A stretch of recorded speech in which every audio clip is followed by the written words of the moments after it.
கோவையில் நகைக்கடையில் கொள்ளையடிக்கச் சென்ற இளைஞர் லாக்கரை உடைக்க முடியாததால் ஏமாற்றத்துடன் திரும்பி போலீசில் சிக்கியுள்ளார். நாளுக்கு நாள் தங்கம் விலை உயர்ந்து வரும் நிலையில் நகைக்கடையில் 6.5 கிலோ தங்கத்தை கொள்ளையடித்து தப்ப முயன்றவர் சிக்கியது எப்படி?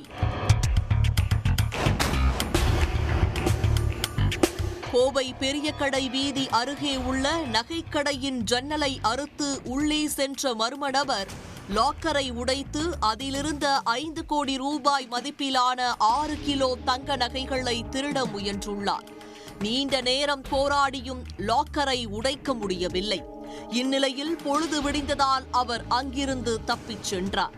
காலையில் கடையை திறக்க வந்த உரிமையாளர் அதிர்ச்சியடைந்து உடனடியாக பெரியகடை வீதி போலீசாருக்கு தகவல் அளித்தார்.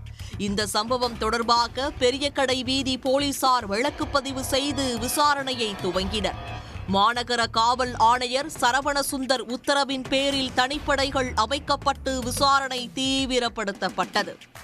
அப்போது கடையில் பொருத்தப்பட்ட சிசிடிவி காட்சிகளை கொண்டும் அதனை பின்தொடர்ந்து பல்வேறு இடங்களில் இருந்த சிசிடிவி காட்சிகளை வைத்தும் வடகிழக்கு மாநில இளைஞர் ஒருவரை தனிப்படை போலீசார் மடக்கி பிடித்தனர்.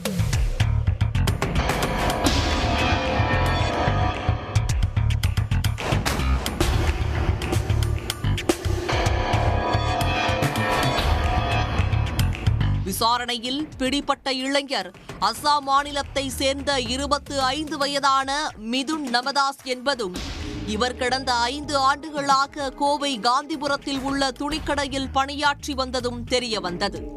மேலும் மிதுன் பெரியகடை வீதியில் உள்ள நகைக்கடை அருகே சக வடமாநில தொழிலாளர்களுடன் தங்கியிருந்துள்ளார்.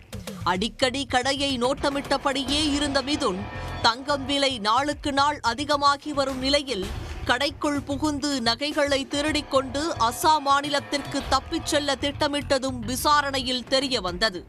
இதையடுத்து அவரை கைது செய்த தனிப்படை போலீசார் நீதிமன்றத்தில் ஆஜர்படுத்தி கோவை மத்திய சிறையில் அடைத்தனர். லாக்கர் உறுதித்தன்மையுடன் இருந்ததாலும் திருடனுக்கு லாக்கரை கொள்ளையடிப்பதில் முன் அனுபவம் இல்லாததாலும் 6.5 கிலோ தங்கம் தப்பியுள்ளது.